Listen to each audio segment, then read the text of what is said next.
બાપા ભગવતે નમઃ. ઓમ શ્રી સ્વામિનારાયણ બાપા સ્વામી બાપા ભગવતે નમઃ.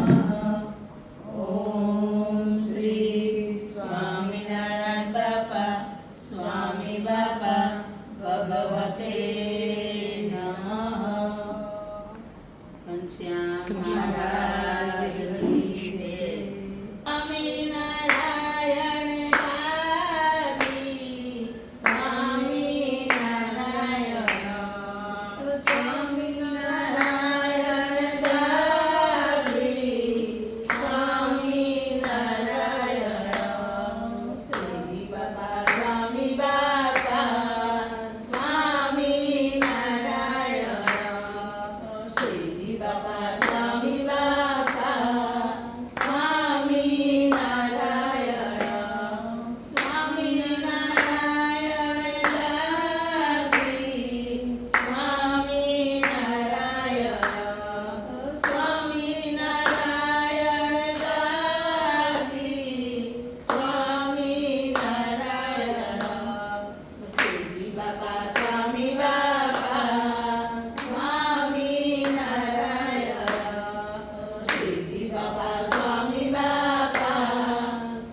સમીકરણ 71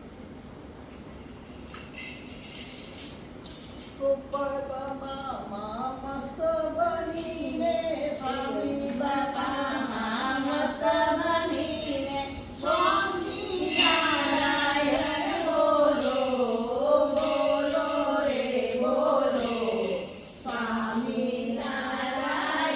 બોલો બોલો રે બોલો સ્વામિનારાયણ બોલો મહારાજ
છેલ્લી એક અરજ છે મૂર્તિના સુખની એક અરજ છે જાણી વિરજન પાણી પરનારા જય ઘનશ્યામ જય જય કરનારા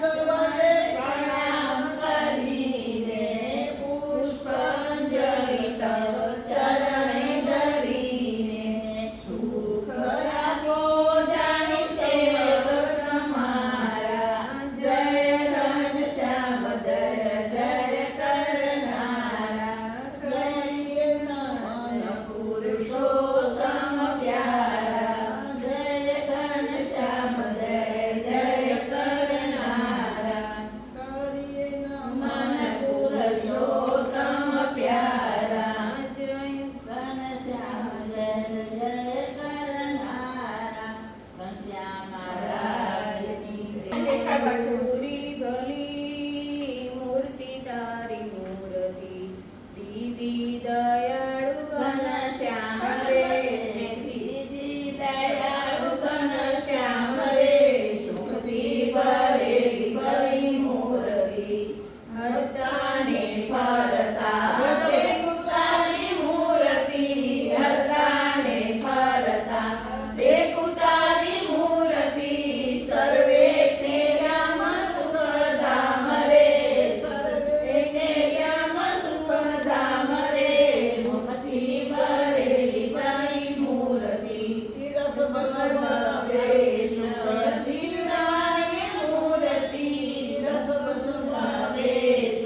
જીવવાની મૂર્તિ મુક્તોને કરવાનું કામ રે સુખતોને કરવાનું કામ રે સુખથી ભરેલી ભરી મૂર્તિ સર્વે સુખોનું ખરું મૂળ છે મૂર્તિ સર્વે સુખોનું ખરું મૂળ છે મૂર્તિ પામે છે સુખ તમામ રે પામે છે સુખ તમામ રે સુખથી ભરેલી ભરી મૂર્તિ અનહદ સુખોની નામ છે દિવ્ય મૂર્તિ અનહદ સુખોની નામ છે દિવ્ય મૂર્તિ પામીને થાઓ નિષ્કામ રે પામીને થાઓ નિષ્કામ રે સુખથી ભરેલી ભરી મૂર્તિ કાલા વાલા કરી રીઝવવા મૂર્તિ કાલા વાલા કરી રીઝવવા મૂર્તિ ભવે દશાનું દસમાં ભવે સુખથી ભરેલી ભરી મૂર્તિ જય ઘનશ્યામ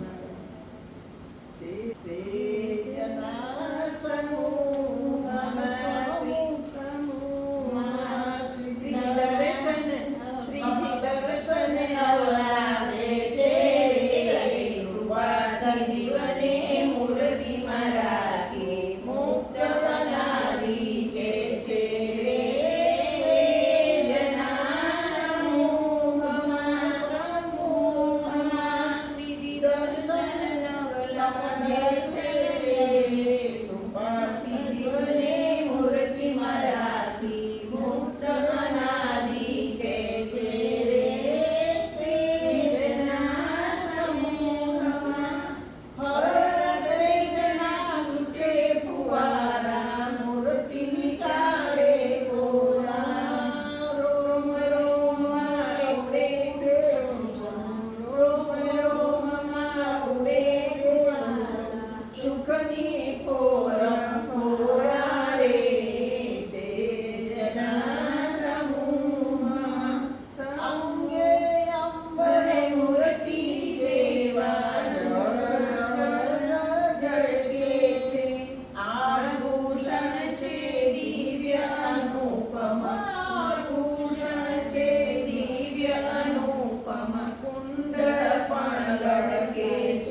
આને યાદ રાખવું કેવું છે?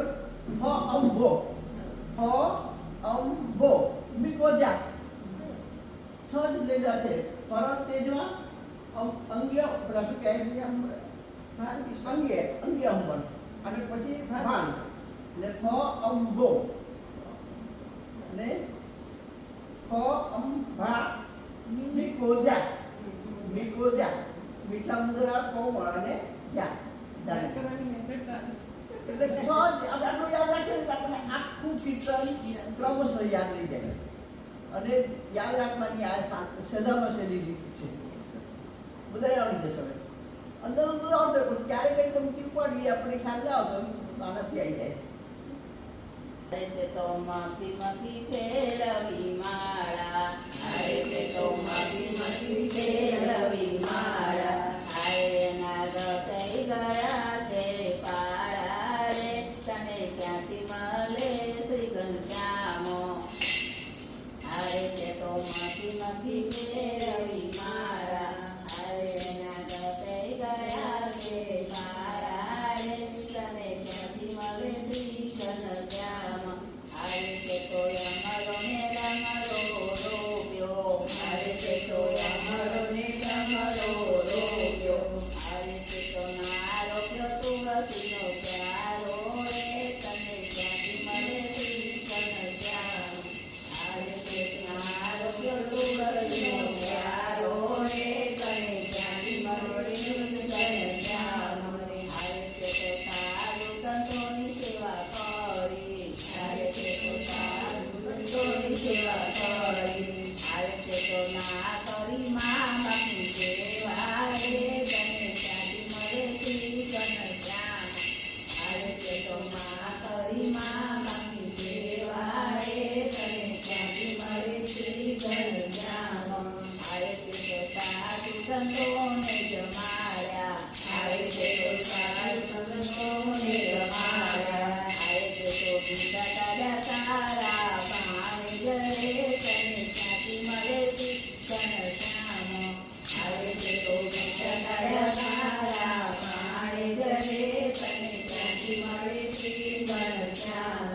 હારે તે તારીને સારો કેરારો હારે તે તો તારીને સારો કેરારો હારે તે તો રોટી તારી તારી તને ક્યાંથી મળે શ્રી ઘનશ્યામ હારે તે તો રોટી તારી તારી તને ક્યાંથી મળે શ્રી ઘનશ્યામ હારે તે તો ગંગાને જમના નાયો હારે તે તો ગંગાને જમના નાયો હારે તારા તોરા રહી ગયા તારજ રે તને ક્યાંથી મળે શ્રી ઘનશ્યામ હારે તારા તોરા રહી ગયા તારજ રે તને ક્યાંથી મળે શ્રી ઘનશ્યામ હારે તું તો પાંચમાં પૂછાતો હારે તું તો પાંચમાં પૂછાતો હારે તારે તાના રહી પડીની કિંમત રે તને ક્યાંથી મળે શ્રી ઘનશ્યામ હારે તારે તાના રહી પડીની કિંમત રે તને ક્યાંથી મળે શ્રી ઘનશ્યામ હારે તે તો માથી ફેરવી માળા હારે તે તો માથી ફેરવી માળા હારે એના ગસાઈ ગયા છે પાળા રે તને ક્યાંથી મળે શ્રી ઘનશ્યામ હારે એના ગસાઈ ગયા છે પાળા રે તને ક્યાંથી મળે શ્રી ઘનશ્યામ મહારાજની વાતો વાતોમાં બધું ખોયું લામો જીવન વાતોમાં ખોયું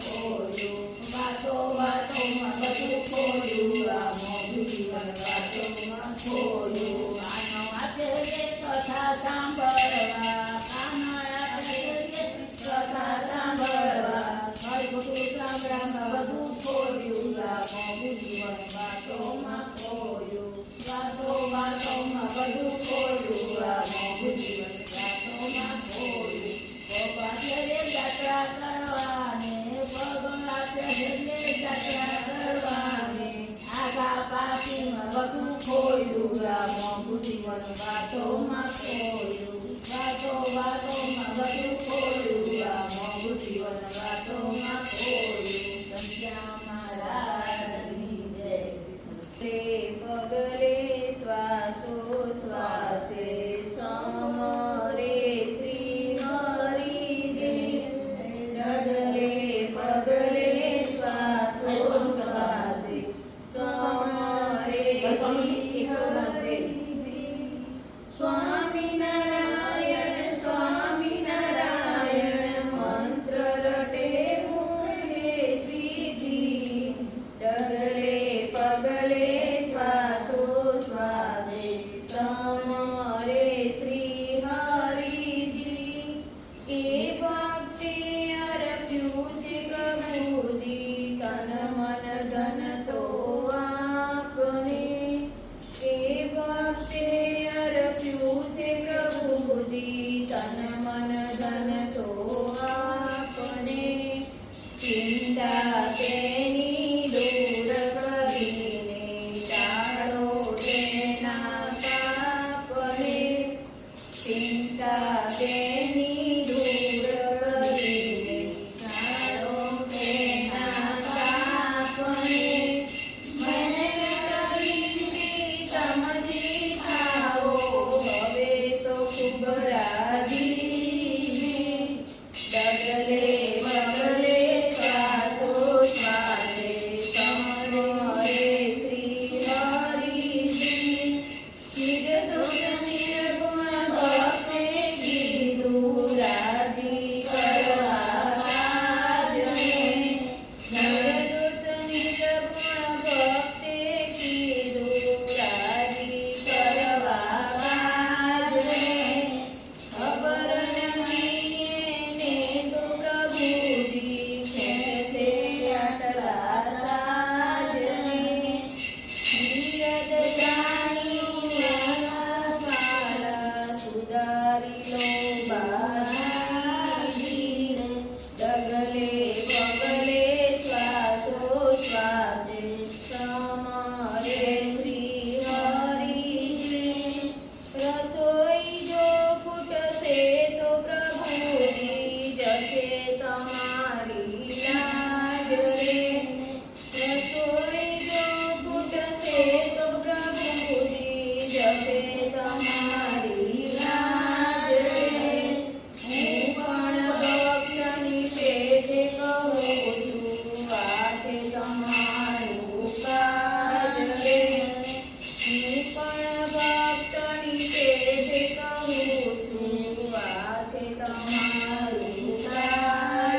ઘનશ્યામ ઘેરે આવો ને આ દાસણ દેશું દાળ મીને ઘેરે આવો ને આ દાસણ દેશું દાળ મીને ઘેરે આવો ને તમે પિતરિયા લોટા દઈશું ઘનશ્યામ ઘેરે આવો ને તમે પિતરિયા લોટા દઈશું ઘનશ્યામ ઘેરે આવો ને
છે 43 બાપા પ્રગટ મળ્યા પ્યારા સ્વામી જય બોલો આનંદને પામી શ્રીજી પ્રગટ મળ્યા સ્વામિનારાયણ દાદી મળી પ્યારા સ્વામી જય બોલો આનંદને પામી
માનવીએ રે.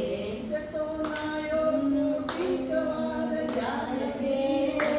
કોડે કોડે એકાદશી કીજીએ રે.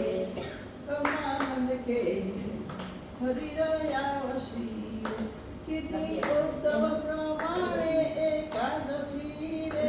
કોડે કોડે એકાદશી કીજીએ રે. અક્ષરધામના અધિપતિ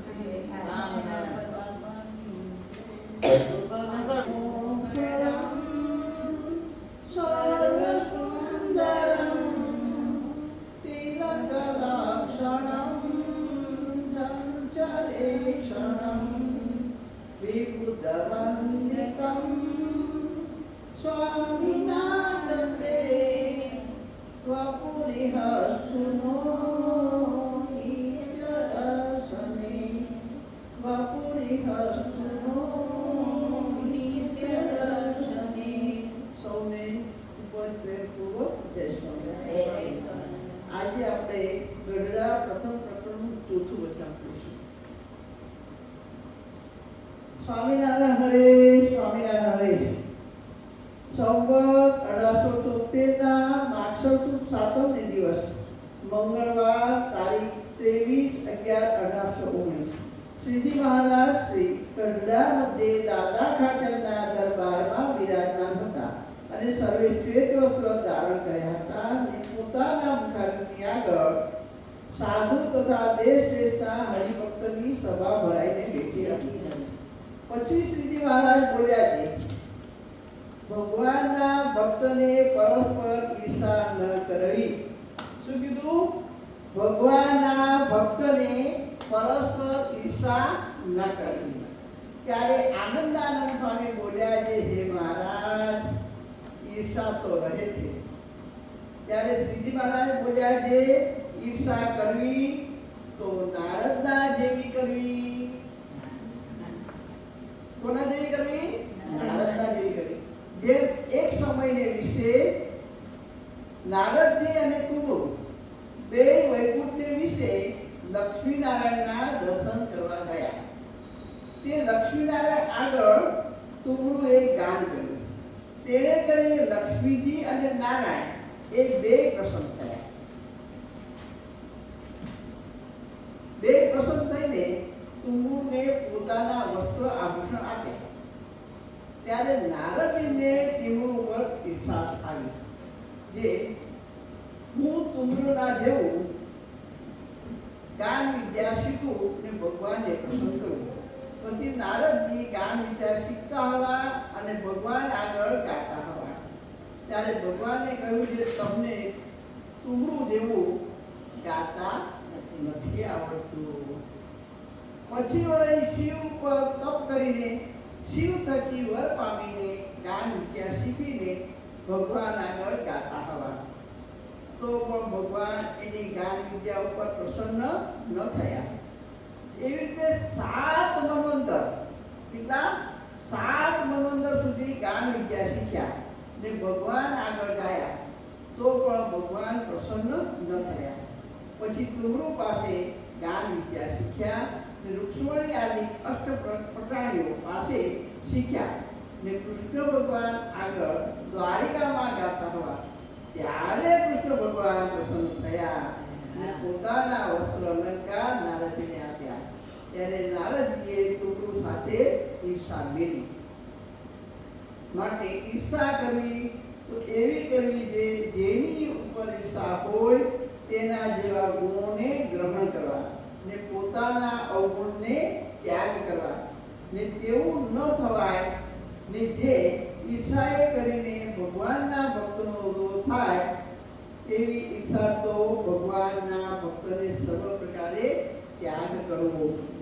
ઇતિ ગઢડા પ્રથમ પ્રકરણનું ચોથું વચન પૂરું થયું.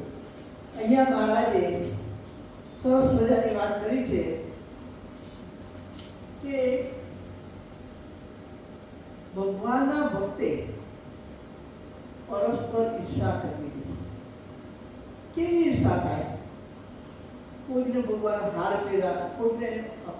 પહેરાવે, કોઈને જપો આપે, કોઈને પ્રેમથી બોલાવે તો આપણે પેલાના પર ઈર્ષા આવે.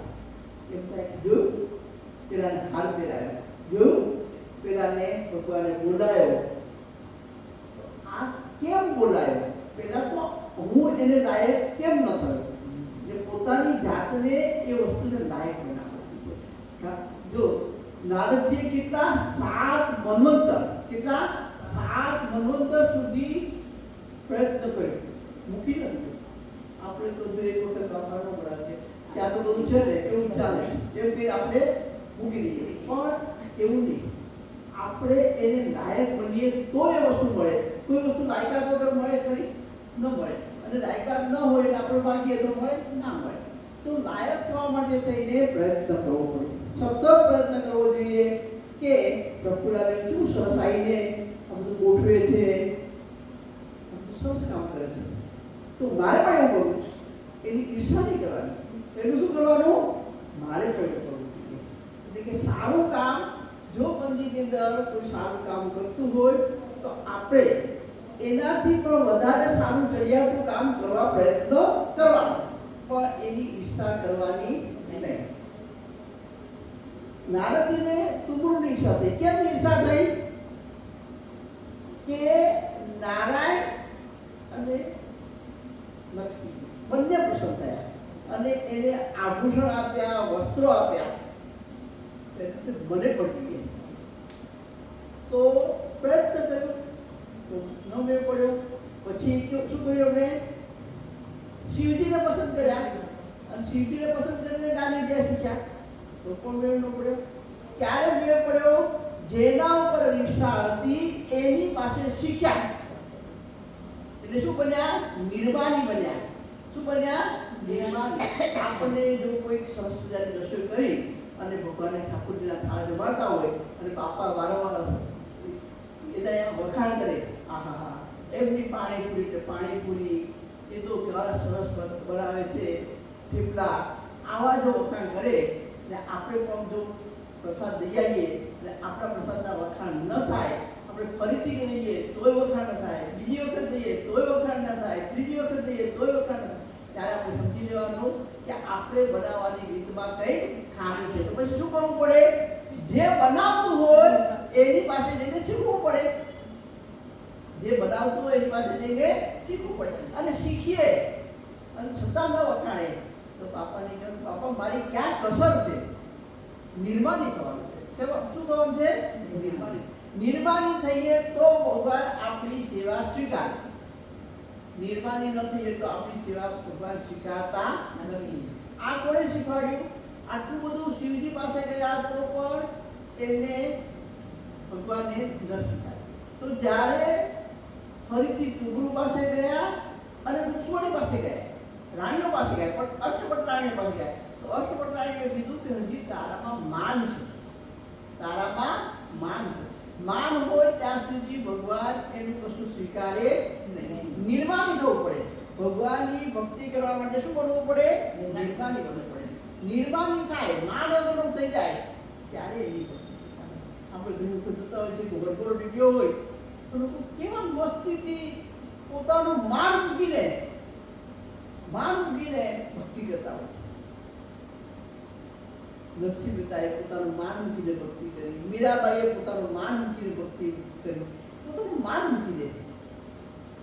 બ્રહ્માનંદ સ્વામી, વિચાર કરો, બ્રહ્માનંદ સ્વામી જે અધમણ સોનું પહેરતા હતા, પોતાના શરીર ઉપર અધમણ સોનું, અને આવ્યા તો શું કરવા? ભગવાનને ભગવાન નથી એવું સાબિત કરવા આવ્યા હતા.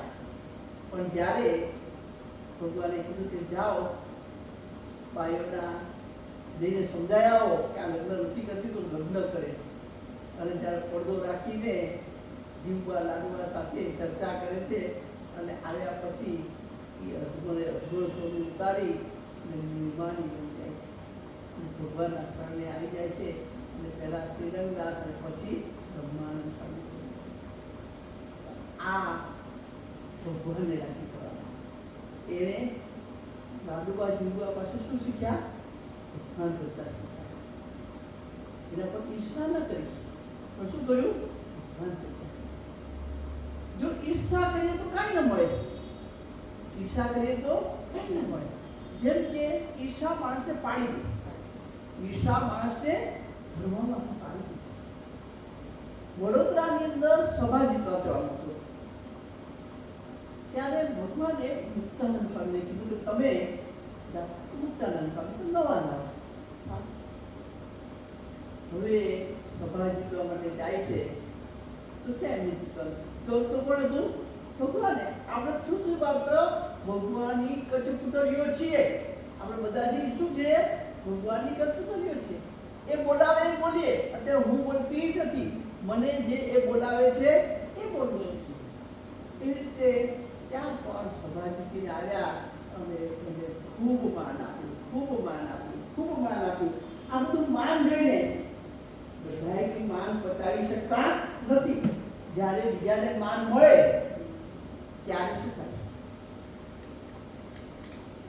બીજાને ઈર્ષા. ઈર્ષા તેને કારણે થાય છે કોઈને માન મળે અને મને માન ન મળે. આ જ ઈર્ષા. ઈર્ષા થવાનું મુખ્ય કારણ એને માન મળ્યું અને મને માન ન મળ્યું. તો નિર્વિકલ્પાનંદ સ્વામીને થયું કે આ તો ભગવાન એને બહુ માન આપે છે, એના કરતાં તમે કેટલા બધા હોશિયાર. અને નિર્વિકલ્પાનંદ સ્વામી સત્સંગમાંથી ગયા તો ગયા પણ ઘણા બધાને જીવા ખાચર ગઢપુરના જીવા ખાચર, દાદા ખાચરના સગા કાકા. અને એને ભગવાનને ભગવાન જાણે, સ્વામિનારાયણ ભગવાન ભગવાન છે એવું એને નિશ્ચય કરો. પણ દાદા ખાચરને ભગવાન બહુ સાચવે એટલે દાદા ખાચરની ઈચ્છા થાય. દાદા ખાચરને ભગવાન આ દાદો, આ મારો દાદો, આ મારો દાદો એમ કરે એટલે એ એનાથી સહન થાય. અને એને કારણે એણે એક વખત એવું કીધું કે ચલો ભગવાન આપણે ઘોડેસવારી કરી અને આપણે દૂર દૂર સુધી ખેલવા જઈએ. ઘોડેસવારી ખેલવા દૂર દૂર સુધી જઈએ. પણ ભગવાને કહે ભગવાન તમારે તમારું ભગવાન પણ નહીં દેખાડવાનું, તમારે તમારું ભગવાન પણ નહીં દેખાડવાનું. સામાન્ય માણસની જેમ હું ઘોડો ચલાવું, જેમ તમે પણ તમારી પાણીથી ઘોડી ચલાવી લો. તો કહે સારું, હું મારો ભગવાન પણ દેખાડીશ. ભગવાન અને જીવા ખાચર બે જાય છે. અત્યારે જે ગેલા નદી છે એની પાછળ થોડું નાની એવી ડુંગરાળી જગ્યા હતી. અત્યારે તેટલા ડુંગરા રહ્યા નથી, પણ નાની એવી ડુંગરા જગ્યા હતી. એની અંદર મહારાજ ને કીધું જીવા ખાચરને ચલો આપણે આમ જઈએ. એમ કરીને ડુંગરા ઉપર લઈ ગયા. અને ડુંગરા ઉપર લઈ જઈને તેની દાનત એવી હતી કે બરાબર ઉપર જઈએ એટલે 2 જણા હતા ઘોડા પર. એટલે મહારાજના ઘોડાને આંટી મારવી પગથી અને ઘોડો પડે, એટલે ઘોડો પડે એની સાથે ભગવાન પણ પડી જાય અને ભગવાન ખાઈમાં પડે.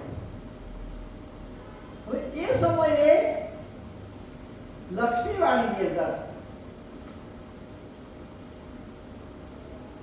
મહારાજ ને લઈ ગયા. ત્યારે લક્ષ્મીવાડીની અંદર સચ્ચિદાનંદ સ્વામી ધ્યાનમાં બેઠા હતા. જીવા ખાચર અને ભગવાન ઘોડેસવારી કરીને જતા હોય છે ત્યારે સચ્ચિદાનંદ સ્વામી લક્ષ્મીવાડીમાં ધ્યાનમાં બેઠા. અને મહારાજનું ધ્યાન કરતા એટલે મહારાજ ધ્યાન વિચરણ કરે એ દેખાય. એમણે જોયું કે મહારાજને જીવા ખાચર આવી રીતે ઉપર લઈ જાય છે અને હમણાં એની દાનત સાચી નથી. એટલે ભગવાનને ઘોડીને આંટી મારશે, ભગવાનને મારશે. એટલે સચ્ચિદાનંદ સ્વામીએ ત્યાં રહ્યા લક્ષ્મીવાડીમાં રહ્યા પોતાનો પગ છે લાંબો કરી અને જીવા ખાચરની ઘોડીને આંટીએ લીધી અને જીવા ખાચર પડી ગયા તો 2 પગ ભાંગી ગયા અને ખાટલામાં નાખી અને જીવા ખાચરને ઘરે લાવવા પડ્યા. ત્યારે જીવા ખાચરે કીધું મહારાજ તમે તો તમારું ભગવાન પણ ન દેખાડ્યું, પણ તમારા કોક સાધુએ આ ભગવાન પણ દેખાડ્યું. મહારાજ પાછા આવ્યા, સંતોને બોલાવ્યા કે આમાંથી કોણે પોતાનું ભગવાન પણ દેખાડ્યું? આમાંથી કોઈ ભગવાન તો માણસે તો કોઈ ભગવાન છે નહીં, પણ આવું ભગવાન પણ દેખાડવું પડે. ત્યારે સચ્ચિદાનંદ સ્વામીએ કીધું કે મહારાજ તમને તો વચને બાંધી દીધા હતા કે તમારે તમારું ભગવાનપણું દેખાડવાનું નથી. પણ જીવા ખાચર જે રીતે મેં જોયું એ રીતે એ પગેથી તમને આંટી મારી પાડવાના હતા, તો અમારાથી કેમ સહન થાય? અમે જોતા રહીએ, અમારા ભગવાનને પાડે અમે જોતા રહીએ, માટે અમે ભગવાનપણું. જીવા ખાચર એટલી બધી સેવા પણ બહુ કરે. સેવાની અંદર જીવા ખાચર એક વખત મહારાજને વાગ્યું તો પોતાનું સોનાનું મોળિયું હતું ઓઢે માથે બાંધેલું, એને તરત ફાડીને મહારાજને પાછું બાંધ્યું. આવા મહારાજની સેવાવાળા. પણ શું હતું? ઈર્ષા. કોના પર ઈર્ષા હતી? દાદા ખાચર ઉપર. કેમ ઈર્ષા હતી? કારણ કે ભગવાન દાદા ખાચરને ખૂબ લાડ લડાવતા હતા. મારો દાદો, મારો દાદો, મારો દાદો, મારો દાદો એમ કે પ્રસાદ વેચાય તો લાવો મારા દાદાની પ્રસાદી આપો. એમ ભગવાનને દાદા ખાચર પર અતિ હેત હતો. એ હેતને કારણે જીવા ખાચરને એક વખત મહારાજને બહી ચોમાસું બરાબર વરસાદ જામ્યો હતો. એવો વરસાદ હતો કે બહાર નીકળી શકાય નહીં. ચારે કોર પાણી પાણી પાણી થઈ ગયું. મહારાજે તો બહી મૂકી જવું છે. તો જીવા ખાચરે પોતાનો ચૂલો, રસોઈ કરવાનો ચૂલો હતો, એ ચૂલામાં મહારાજને કે મહારાજ અહીંયા જાઓ. આટલું બધું ભગવાન પણ માને, આટલું બધું ભગવાન પણ માને, પણ ઈર્ષા એટલે સુધી કે એક વખત એને થયું કે મહારાજ તો કોઈ હિસાબે મહારાજને તો આપણે બતાવી દઈએ, એટલે પછી દાદાનો તો વાળો પછી આવશે. એટલે એક વખત મહારાજ એને મારવાવાળા કેવાને બોલાય અને એને પોતાની તલવાર આપી. કોની આપી? જીવા ખાચરે પોતાની તલવાર આપી અને કીધું કે મહારાજ સભામાં વહેલા બહિર્ભૂમિ જાય છે ત્યારે તારે એમને, ત્યાં તો કોઈ હોય નહીં, બહિર્ભૂમિ જાય ત્યારે કોઈ હાજર હોય એકલા જ હોય મહારાજ. એટલે મહારાજે મહારાજ તો અંતર્યામી, એમને તો કેવું પડે નહીં કે આવું થવાનું છે તેવું થવાનું તો પોતે જાણતા હતા. તો બબુજીને કે બબુજી ચાલો મારે જવું છે. અને મહારાજ જાય છે તો ત્યાં આગળ મારો ઉભો છે ભગવાનને મારવા માટે. તલવાર લઈ લીધો, ખુલ્લી તલવાર મૂકી. મહારાજે બબુજી કીધું અંદરથી જોઈ આવો કોઈ છે. મારે ચાલતા હતા અંદર છે એટલે બબુજીએ જોયું કે મારા જે ભગવાનને મારવા માટે રાખેલો માણસ ત્યાં ઉભો છે. મહારાજે તલવાર લઈ લીધી અને એને કીધું પેલો ધ્રુજવા માંડ્યો. મહારાજને જોઈને ધ્રુજવા માંડ્યો. મહારાજે તલવાર લઈ લીધી અને પેલાને ધોતો કર્યો. મહારાજ પાછા સભામાં આવીને બેસી ગયા અને જીવા ખાચરની તલવાર હતી એ પોતાના કાગડા નીચે મૂકી રાખી અને ભર સભામાં કીધું આ તલવારનું જેની જ્ઞાન જેની પાસે હોય આવીને તલવાર લઈ જાય. કારણ કે તલવાર હાથ પર એને જ્ઞાન જીવા ખાચર પાસે પહોંચ્યું. આમ પકડાઈ જાય તો પણ ઈર્ષા મૂકે. ઈર્ષા તત્વ જ એવું છે કે એક જેના ઉપર આપણને ઈર્ષા આવે ને એના પ્રત્યે માન થતું. ઈર્ષાવાનું કારણ શું? આપણા કરતા એ વ્યક્તિ ચડિયાતી છે, આપણે એવા નથી. આપણા કરતા એ વ્યક્તિ ચડિયાતી છે, આપણે ત્યાં પહોંચી શકતા નથી. એ જ ઈર્ષા છે. નારદજીને કરતા તુમરું હોશિયાર હતા, પણ નારદજીએ તુમરુને પતાવીને વાત કરી નહીં. પણ શું કર્યું એમણે? એને જેવી વિદ્યા શીખવા પ્રયત્ન કર્યો, એના જેવી વિદ્યા શીખવા પ્રયત્ન. આપણને પણ જો કોઈના પર ઈચ્છા આવે તો આપણે એના જેવું બનવા પ્રયત્ન કરવાનો. સારા સારી વસ્તુ લીધા પ્રયત્ન કરવાનો. એ જો દરરોજ કીર્તન સરસ મજાના ગાતા હોય અને આપણે ના આવડતા હોય તો આપણે પ્રયત્ન કરવાનો. પછી તોય ના આવે તેની પાસે શીખવાના, એની પાસે જ શીખવાના. મને આ શીખવાડો ને, મને આ શીખવાડો ને, મારે પણ તમારી જેવું ગાવું છે. આપણે ઘણી વખત ભજન ગાતા હોય તો આપણે થાય હા કેટલું સરસ ગાય છે, બરાબર? એની ઈર્ષા નહીં કરવાની. આપણે શું કરવાનું? એની પાસે જવાનું અને એની પાસે શીખવાનું, તો આપણી ઈચ્છા. પણ લોકોમાં ઈચ્છા કેવી હોય કે આપણે સામાન્ય સમાજનો સોશિયલ લઈએ કે ભાઈ બહુ ભક્તિ કરી, બહુ ભક્તિ કરી, બહુ ભક્તિ કરી, ભગવાન પસંદ થઈ ગયા,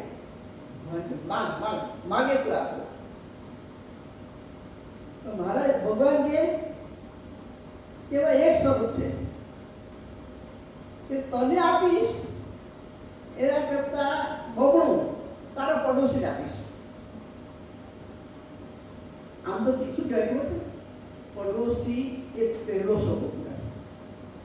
જો કોઈને કોઈના પડોશી સાથે સંબંધ ન હોય તો સુધારી દેવો. પડોશી સાથેના સંબંધ ન હોય તો ધીમે ધીમે કરીને પડોશીના સંબંધો સુધારે. કારણ કે સૌથી પહેલા કોણ કામમાં આવે? સૌથી પહેલા પડોશી કામમાં આવે. એની સાથે ઈર્ષા ન કરાય. એને 2 ગાડી હોય તો ભલે ભગવાન 4 ગાડી આપે ને, એ આપણા કરતા માલદાર હોય તો આપણે એનું સુખ લેવાનું. એની ગાડી ક્યારેક આપણને કામમાં લાગશે. સુખી માણસ હશે તો ક્યારેક આપણે કામમાં લાગશે. માટે પડોશીઓની ઈર્ષા કરવી નહીં. એ ગાડી લાવે તો આપણે હરખ કરવાનો અને કહેવાનું ભાઈ તમે લાયા, અમે બહુ રાજી થયા. એમ પડોશી ઉપર તો આ ભાઈને બહુ ઈર્ષા હતી. ભગવાન કે તને આપીશ એના કરતા બહુ તારા પડોશીને આપીશ. તું 1 રૂપિયો માંગીશ તો તને 1 આપીશ, પણ તારા પડોશીને 2 રૂપિયા આપીશ. ઈર્ષા પણ કેવું કરાવતા? પોતાનું પણ ભૂંડું કરાવતા. ઈર્ષા શું કરે? પોતાનું પણ ભૂંડું કરાવડાવે, બીજાનું ભૂંડું થાય એવું નહીં. ઈર્ષા કરવાથી બીજાનું તો જે થવું હોય થાય. સૌથી પહેલા કોણ ભૂંડું થાય? આપણું જ થાય, આપણું જ પકડે. પણ એવું માણસ માનતા નથી. ઈર્ષા થવાનું કારણ સામેની વ્યક્તિને મળતું માન છે. એટલે મારા પડોશી બમણો મળશે તો હે મહારાજ મારી 1 આંખ લઈ લો. એની આ 1 આંખ લઈ લે તો શું થાય? પડોશીની 2 જાય. આવું ઈર્ષાનું તત્વ છે. મારી 1 આંખ જશે પણ એની તો 2 જશે ને. આ કોણે કરાવાયું? ઈર્ષા. પણ આપણે તો ભગવાનના બાળકો છીએ, આપણે સ્વામી બાબાના બાળકો છીએ, આપણે સ્વામિનારાયણ દાદીના બાળકો છીએ. આપણામાં આવી ઈર્ષા ક્યારેય આવે નહીં. આપણે તો કેવું થાય, હે મહારાજ મને જો તમે 1000 રૂપિયા આપો તો મારા પડોશીને ભલે 2000 મળતા, મને 1000માં આનંદ છે, મને 1000માં આનંદ છે. અને મારા પડોશીને તમે આપશો તો મને કોઈ દુઃખ નથી, મને એમાં કોઈ દુઃખ છે નહીં. આવું જ્યારે કરીએ ત્યારે ભગવાન ખુશ થાય. ત્યારે ભગવાન આપણને બહુ આપે. પણ આપણે એ વસ્તુ સમજી શકતા નથી. કોઈકની ઈર્ષા કરવામાં આપણે અમુક બધું ગુમાવી દઈએ છીએ, બધું ગુમાવીએ છીએ. પણ એ આપણને ખ્યાલ આવતો ઈર્ષાનું તત્વ બહુ જ ખરાબ તત્વ છે. સુબી પૂછે શુભ કો ક્યું મુખ મલે, ગાંઠ છે ગીર પડો યા કુછ ઇતને દિન. સુમી એટલે કંજૂસ માણસ. કંજૂસ માણસ એની પત્ની કંજૂસને પૂછે છે, હે કંજૂસ તારું મોઢું કેમ કાળું દેખાય છે? તારા જગ્યામાંથી કંઈ પડી ગયું કે પછી કોઈને કંઈક આપી દીધું? એટલે નહીં ગાંઠ છે ગીર પડો, મારા ગઢવામાંથી કશું પડી ગયું નથી. એક કો દેખર દૂસરે કો દેતે મેરા મુખ. એકે બીજાને આપ્યું, એ જોયું એટલે મારું મોઢું પડી ગયું. આ જ છે, આ જ વસ્તુ છે. તમને જેટલું મળ્યું એમાં તમને આનંદ નથી, પણ બીજાને વધારે મળે છે એમાં તમને દુઃખ છે. એનું દુઃખ છે. સમાજની અંદર આપણે જોઈએ કે ભાઈ હોય તો બે બહેનો હોય ને એક ભાઈ હોય, ભાઈ બહેનને નાની બહેનને વધારે આપે અને મોટી બહેનને ઓછું આપે તો કેવું થાય? જોયું? એને મને પણ એને એવું ન વિચાર્યું કે ભાઈએ કંઈક કર્યું હશે એ સારા માટે કર્યું હશે, કારણ કે મારી નાની બહેનને મારા કરતાં વધારે જરૂર હશે માટે એને આપી. એવી સમજણ આવતી નથી. અને આપણે તો જોયું મા બાપમાં પણ એવું ચાલે કે બે દીકરા હોય, મા બાપને 2 દીકરા હોય, બે સંતાનમાંથી નાનો દીકરો એ ઓછું કમાતો હોય, એને વસ્તાર વધારે હોય, એની પરિસ્થિતિ સારી ન હોય, સાજો માંદો રહેતો હોય, તો બાપા એમ થાય કે મારી સંપત્તિ છે એમાંથી હું નાનાને આપું. અને નાનાને આપે તો મોટો શું કરશે? ઈર્ષા કરશે. ઈર્ષા કરશે ને, અને જ્યાં ને ત્યાં વગોવશે. એવું કરે છે ને, એ કરાય નહીં. એનામાં સમજણ નથી. એને સમજણ હોવી જોઈએ કે આ મારો નાનો ભાઈ છે, એ બીમાર છે, એની સંતાનો જાજા છે, એની આવક ઓછી છે, મને તો પોતાને બહુ દીધું છે. ઉપરથી પોતે પણ તું મદદ કરશે તો કેટલું સારું થશે? બહુ સારું થાય. પણ એ આપણે કરી શકતા નથી. આપણી પાસે 2 બંગલા હોય, 3 બંગલા હોય, 4 બંગલા હોય, આપણો નાનો ભાઈ હોય એની પાસે કશું જ ન હોય, ભાડે 11 મહિને ભાડે બદલતો હોય, ત્યારે આપણે સમજ એવી હોય કે આટલા બધા બંગલાથી હું ક્યાં લઈ જવાનું છું? આપણે લઈ જવાના છીએ? એક કઈ બંગલો લઈ જવાના છીએ? એક કઈ બંગલો લઈ જવાના? એક કઈ ગાડી લઈ જવાના? બધું મૂકીને જવાનું છે. તો પ્રેમથી ભાઈને કેવું પડે કે ભાઈ, જો મારી પાસે 2 પ્લેટ છે, એકમાં હું રહું છું, આ 1 પ્લેટ તારો, આ 1 પ્લેટ તારો. ભગવાન તને આપવું રે, તને ભગવાન સુખી કરે. હું તો આપણો બધો સુખી છું જ, પણ તું પણ સુખી થા.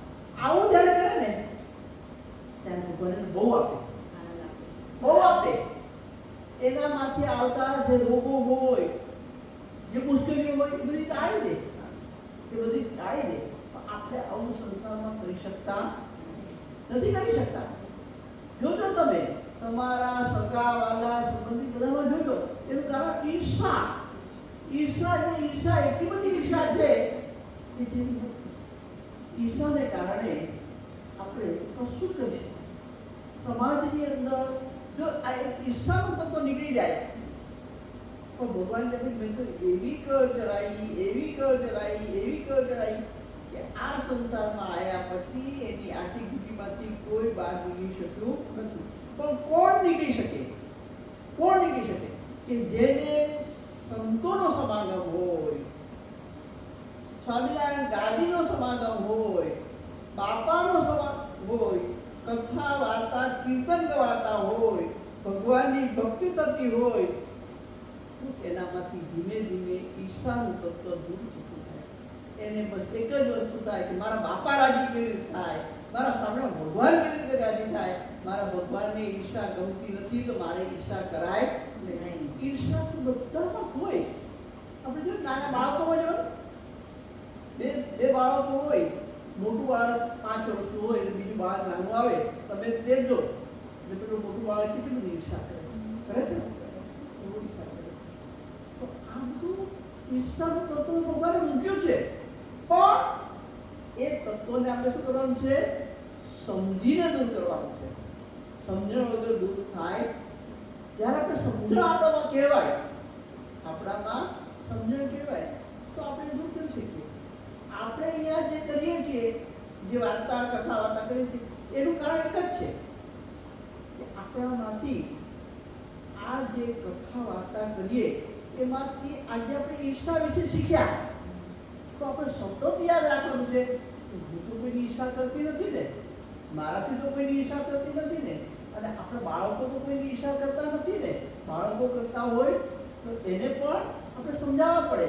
આપણા બાળકોને આપણે એ જ જ્ઞાન આપવાનું છે કે અમે તો સ્વામિનારાયણ બાપાના સંતાન છીએ. અમે તો બાપાના સંતાન, સ્વામી બાપા જીવન પ્રાણ. બાપાના સંતાન, આ સ્વામી બાપાના સંતાનોમાં ઈર્ષા હોવી જોઈએ. એ જીવા ખાતર હતા કે જે હોય તે. પણ એક વખત મહારાજ એક ગામમાં ગયા. ત્યાં 2 દિવસ રોકાવાના. મહારાજ જેના ઘરે ઉતર્યા એ દેરાણી અને જેઠાણી કે મહારાજ કે દર વખતે આવીએ છીએ ત્યારે જેઠાણીના હાથ તો મોટા હોવું આખું ગમીએ છીએ. આ વખતે દેરાણી એટલે કે નાના હાથનો રસોઈ પણ જેઠાણી બહુ એમ થયું કે આ જો સારી રસોઈ કરશે અને મહારાજ જમશે અને મહારાજ એના વખાણ કરશે તો આપણાથી સહન થશે નહીં. એટલે દેરાણી તો ભગવાનનું સ્મરણ કરતા કરતા એવા ભગવાનના થાળ બનાવે, સરસ મજાનું ચૂરમું બનાવ્યું. ચૂરમું કરી અને એ હાથ ધોવા માટે પેલા તો બહાર વળ્યા ને, એટલે બહાર હાથ ધોવા ગયા ત્યાં જેઠાણી એક મુઠ્ઠી ભરી અને રેતી રાખી એટલે લાડવામાં થઈ ગયું તો તમે જમી કે પછી દાળ ઉકળવા મૂકી. દાળની મસ્ત સુગંધ આવે, એવી મસ્ત સુગંધ આવે. જેઠાણીએ કહ્યું કે આજ તો દેરાણીના હાથના ભગવાન થાળ જમતા જશે અને વખાણ કરતા જશે. એના વખાણ મારાથી સહન થશે નહીં. એટલે એણે એક મુઠ્ઠી ભરીને મીઠું નાખ્યું. મહારાજ જમવા બેઠા. જેઠાણી મહારાજને પીરસતા જાય અને પંખો નાખતા જાય. હે મહારાજ જમો, મહારાજ હે મહારાજ જમો, હે મહારાજ જમો. મહારાજ એટલા જ પ્રેમથી વખાણ કરતા જાય ને જમતા જાય. શું મસ્ત લાડુ બન્યા છે, શું મસ્ત દાળ બની છે, એવું સરસ શાક બન્યું છે. વખાણ કરતા જાય જમતા જાય. જેઠાણીએ કહ્યું કે આટલી રેતી નાખી, આટલું મીઠું નાખ્યું તોય ભગવાન તો એના જમી તો ગયા, વખાણ કરે છે. પછી બીજે દિવસે એમ થયું કે આજે તો નથી, કારણ કે મીઠું પેલી ભૂલી ગઈ હશે, મેં નાખ્યું હશે, એ ભૂલી ગઈ અને મેં નાખ્યું એટલે દાળ બરાબર મહારાજને વખાણ કરે છે. એટલે બીજે દિવસે બહુ મીઠું નાખ્યું. બીજે દિવસે દાળ શાકમાં બહુ મીઠું નાખ્યું. તો મહારાજ જમતા જાય, વખાણ કરતા જાય, જમતા જાય. એ જ મોટાનું આપણે તો મોટા થઈએ તો આપણે આ જ કરવાનું છે. આપણે મોટા ક્યારે કહેવાય? મોટાની મોટપ ક્યારે કહેવાય? જ્યારે સહન કરે ત્યારે. સહન ન કરે તો મોટા એ મોટા નથી. તો મહારાજે જમતા જાય, વખાણ કરતા જાય. પછી મહારાજ ત્રીજે દિવસે હવે કહીથી તો જેઠાણી કે મહારાજ તમે તો 2 દિવસ દેરાણીના હાથનું જમ્યા, મારા હાથનું તો જમ્યા જ નથી, માટે તમે મારો સંકલ્પ પૂરો કરો અને જમીને જાઓ. મહારાજ કે 2 દિવસ તમારા જ હાથનું જમ્યો છું અને પેટની અંદર રેતી ને મીઠું એટલું બધું ભેગું થયું છે કે મારું પેટ બગડી ગયું છે. હા, એટલે હવે તો અમારે અહીંથી જવું પડશે. એટલે ઈર્ષાને કારણે, ઈર્ષા માણસને કેવું કરાવે એ વસ્તુ ઈર્ષાને કારણે જે થતી હોય, પણ એ ક્યારે ખબર પડે? આપણને સામેની વ્યક્તિ પર ઈર્ષા છે એવી આપણે ખબર ક્યારે પડે? જે કરે છે આપણને કહેવાય કે ભાઈ મારાથી આગળ જતી રહેશે, મારાથી આગળ જશે, હું કરું છું એના, હું જે કરું છું એના કરતાં બી એ સારું કરશે, તો પછી મારું માન નહીં રહે. તો એ રીતે ઈચ્છા આવે આપણે.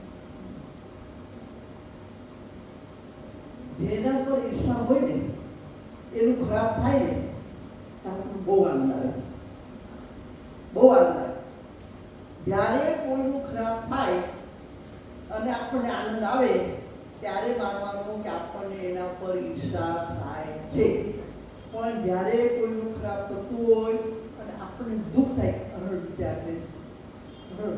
ત્યારે આપણામાંથી બીજાનું દુઃખ જોઈ ન શકાય અને અરેરાટી આવી જાય ત્યારે માનવાનું કે આપણને ભગવાનની આપણા પર દયા છે. પણ જ્યારે કોઈનું ખરાબ થતું હોય અને આપણને આનંદ થવા પડે ત્યારે સમજી જવાનું કે આપણામાં ઈર્ષાનું તત્વ ઘૂસી ગયું છે, એને આપણે કાઢવાનું છે. કારણ કે મનુષ્ય જન્મ મળ્યો છે તો એમાં આપણે દયા હોવી જોઈએ. કોઈના પણ પ્રત્યે દયા ન આવે તો આપણે મનુષ્ય નથી. આપણે સ્વામિનારાયણ ગાંધીના આશ્રિત, સ્વામિનારાયણ ગાંધીના આશ્રિત તો દયા તો હોવી જોઈએ, એના દિલની અંદર દયા હોવી જોઈએ. જો દયા હશે તો ભગવાન એને એના વાંક ગુના જોયા વગર પણ એને પોતાના શરણે આપણામાં જે કામ, ક્રોધ, લોભ, મોહ, મદ, મત્સર, ઈર્ષા, તૃષ્ણા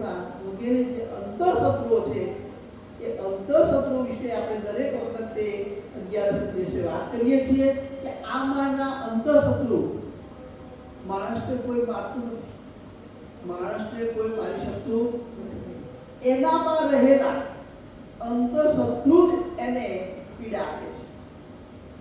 એના અંતઃશત્રુ તમને માન હોય અને તમે જ્યાં જાઓ અને માન ન મળે તો કેવું થાય? જોયું આપણે દુર્વાસા શરૂઆતમાં સ્વામિનારાયણ ગાંધીધર પહેલા જ પ્રકરણ આવે છે કે દુર્વાસા ઋષિ આવ્યા અને બધા જ બેઠા હતા, બધા જ પોતાની ભક્તિને લીન હતા અને દુર્વાસાને માન ન મળ્યું તો શ્રાપ આપ્યો અને ભગવાનને પૃથ્વી પર આવવું પડ્યું.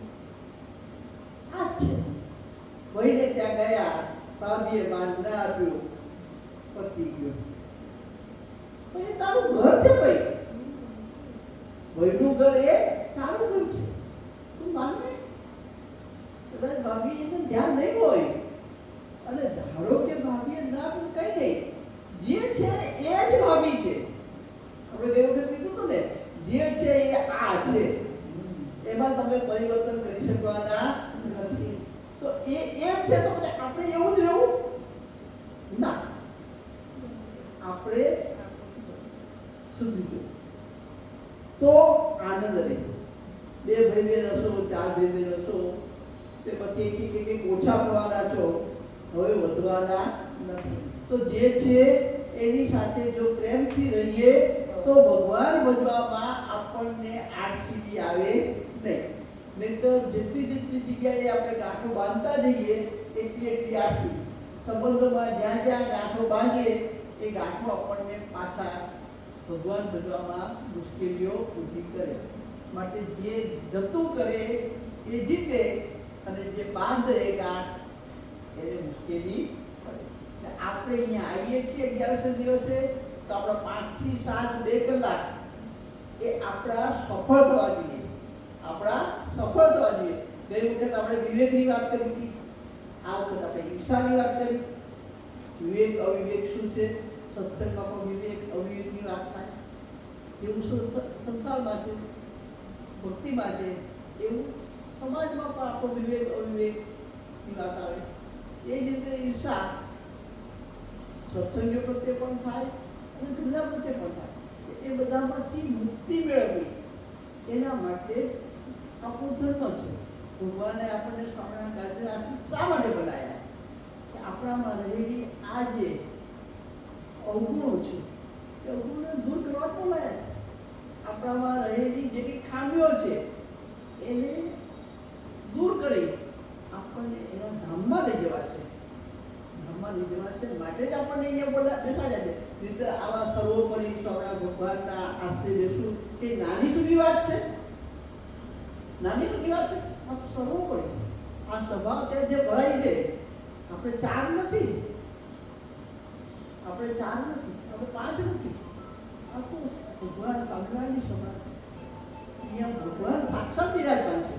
આપણે જ્યારે કથા વાર્તા કરીએ છીએ ત્યારે ભગવાન આપણી સાથે ને સાથે હોય છે. અત્યારે ભગવાન આપણી સાથે જ છે, પ્રત્યક્ષ છે, પ્રગટ છે. આવા પ્રત્યક્ષ અને પ્રગટ ભગવાનની સાનિધ્ય આપણને મળ્યું છે. એ 11 દિવસે જ્યારે આપણે 11 આપણામાં રહેલા અવગુણો છે, 11 જે આપણી 10 ઇન્દ્રિયોને એક મન એને આપણે નિયંત્રણમાં કરવા માટેનું આ સાધન એ 11 છે. 11 દિવસે આપણામાં જે ઇન્દ્રિયો છે, 5 કર્મેન્દ્રિયો અને 5 જ્ઞાનેન્દ્રિયો, એ બધાને આપણે એના પર કંટ્રોલ કરવાનો છે. તો 11 દિવસ 11 દિવસે આજે આપણે ઈર્ષાથી કેટલું બધું આપણે ગુમાવીએ છીએ એ વાત કરી. તો હવે આપણે બધા નક્કી કરીશું કે સત્ય હોય ત્યાં સુધી આપણે જાગૃત રહેવાનું છે. શું કરવાનું છે? જાગૃત રહીએ તો ઈર્ષા જતી રહે. જાગૃત ન રહીએ ને ઈર્ષા તો આવે જ. આનંદાનંદ સ્વામી કીધું, મહારાજ ઈર્ષા તો આવે કીધું ને, સંતોએ કીધું ને ઈર્ષા. ત્યારે મહારાજે શું કીધું? ઈર્ષા કેવી કરવાની? નારદજી કેવી કરવાની?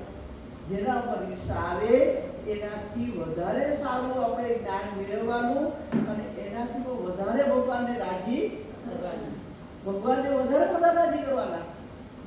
બીજા કરતા આપણે વધારે રાજી કરવા. વધારે રાજી કરશું તો ભગવાન આપણા ઉપર ખુશ થશે અને આપણામાં રહેલી જે ઈર્ષાનું તત્વ છે તે આજની આ વાર્તાની અંદર આપણે ઈર્ષા વિશે વાત કરી છે. જાગૃત રહીશું અને ઈર્ષાને આપણે દૂર કરીશું. એક અવગુણને દૂર કરતા જઈશું તો સદગુણ આપણામાં વિકસતા જશે. આજે આપણે સરસ મજાની વાતો કરી. આજે આપણે આ વાતે પૂર્ણાહુતિ કરીએ છીએ. હું મારી વાણીને વિરામ આપું છું. અસ્તુ જય સ્વામિનારાયણ. હવે આપણે થોડી વાર પૂરી કરીશું, પછી ફાળવીને પૂરી કરીશું.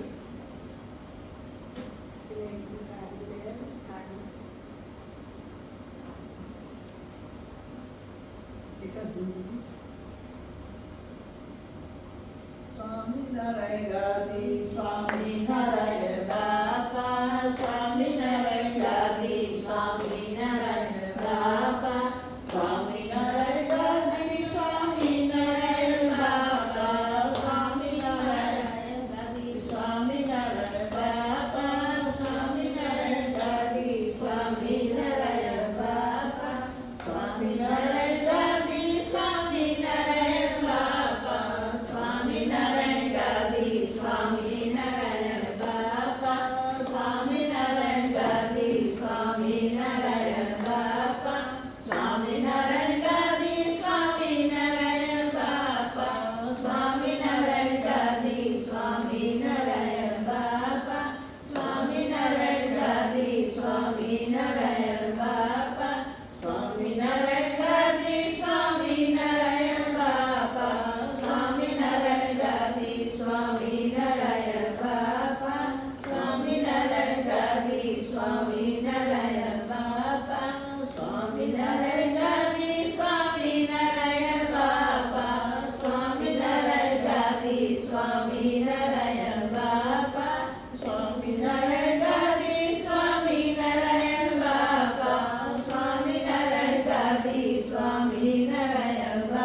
મૂક્યો તળી સુરણસિંહજીને લીધો મજાનો છેવડો આજે ઉપવાસ છે એકાદશી આજ છે કાકડી ચરણી સે પાકડી બટકડી મેં તો વેફર કરી કાચા કેળાની કચોરી બનાવી કાજુ દ્રાક્ષની આજે ઉપવાસ છે એકાદશી આજ છે કેળાના પાણી ઠંડા ઠંડા પાણી હસે મેં તો જાળી ભરી મુખવાસ મેં છે માનસો પાડીને એ રચીએ આજે ઉપવાસ છે એકાદશી આજ છે બ્રહ્માનંદના સ્વામી હોય પછી નામી